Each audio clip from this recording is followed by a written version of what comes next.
These salmon bites are for true believers in flavor. Cut the main ingredients previously to save some time in the process.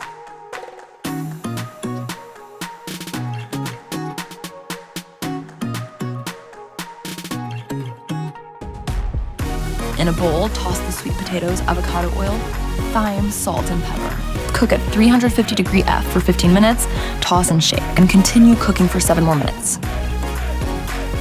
In another bowl, combine the salmon, coconut oil, smoked paprika, powdered garlic, powdered onion, cinnamon powder, salt, and pepper. Toss to combine. Arrange the salmon cubes in the AF basket. Don't overcrowd it, the salmon shouldn't be touching. Work in batches if needed.